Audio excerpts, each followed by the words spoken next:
우리 앞에는 늘 먹고 살아야 하는 높은 허들이 놓여져 있는데요. 자영업자나 1인 기업인의 허들은 매출이에요.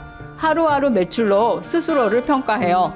매출 좋은 날은 자신감이 생기지만 매출 안 좋은 날은 자존감이 바닥으로 떨어져요. 나가야 할 돈은 정해져 있는데 가슴이 답답해요. 하지만 이런 상태에선 아무것도 할 수가 없어요. 우선 꽉 조여진 내 마음의 띠를 풀어야 해요. 무엇으로 풀 수 있을까요? 안녕하세요. 힐링쇼 채널의 안시호입니다.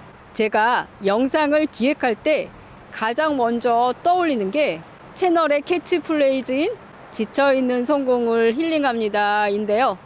그러다 보면 자연스럽게 1인 기업이나 자영업 하시는 분들이 떠올라요.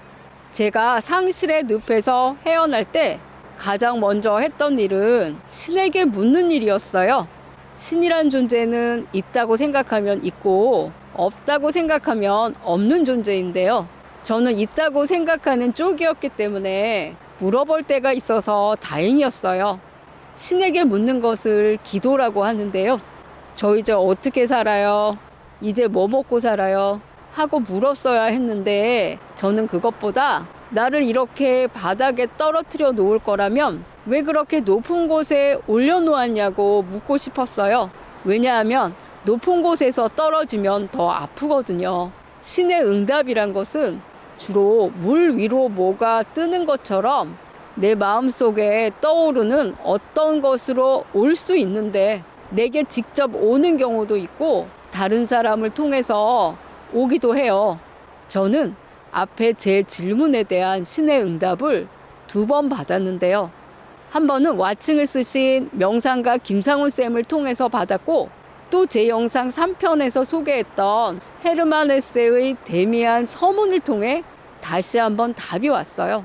김상훈 쌤은 우리는 영적 성장, 즉 내면 성장을 위해 태어났으며 각기 성장치가 주어져 있는데 그 성장이 너무 느리거나 정체되었을 경우 어떤 사건이 발생하여 정체된 성장을 이끌어 간다고 하셨고요. 헤르만 헤세는 한 사람 한 사람의 삶은 자기 자신에게 가는 길이다 라고 했어요. 이 2가지 대답은 그 의미가 같아요. 우리 앞에는 늘 먹고 살아야 하는 높은 허들이 놓여져 있는데요. 이 먹고 사는 허들이 따로 있는 게 아니라 우리가 가야 하는 내면 성장의 여정 안에 있고 또 자기 자신에게 가는 길 안에 있어요. 자영업자나 1인 기업인의 허들은 매출이에요. 하루하루 매출로 스스로를 평가해요. 자신의 가치가 하루 매출에 달려있는 것처럼 느껴져요. 매출 좋은 날은 자신감이 생기지만 매출 안 좋은 날은 자존감이 바닥으로 떨어져요. 가게에 영혼을 갈아 넣는 동안 많은 관계가 단절되기도 해요. 그렇게 했는데도 매출이 안 나오는 날은 마음이 지쳐요. 나가야 할 돈은 정해져 있는데 가슴이 답답해요. 하지만 이런 상태에선 아무것도 할 수가 없어요. 우선 꽉 조여진 내 마음의 띠를 풀어야 해요. 무엇으로 풀 수 있을까요? 호흡이에요. 그저 답답해서 쉬는 한숨이 아니라 우리가 처음 생명을 받고 호흡을 받았던 그 상태로 돌아가 보는 거예요. 코로만 숨을 쉬되 소리 없이 깊고 부드럽게 천천히 해요. 별거 아닌 것처럼 보이는 호흡이 꽉 조여진 내 마음의 띠를 풀어줘요. 마음속에 흩어져 있는 것을 모으고 붙잡고 있던 것을 놓을 수 있게 해요. 이렇게 호흡에 집중하면 마음에서 따뜻함이 올라와요. 우리 마음이 지칠 때는 우리 마음이 따뜻할 수가 없어요. 하지만 호흡은 따뜻함을 만들어 놓아요. 그 따뜻함은 나를 다시 움직이게 하는 에너지로 바뀌게 돼요. 마음이 묶여 있을 땐 내 상황을 변화시키는 새로운 생각은 아무것도 할 수 없어요.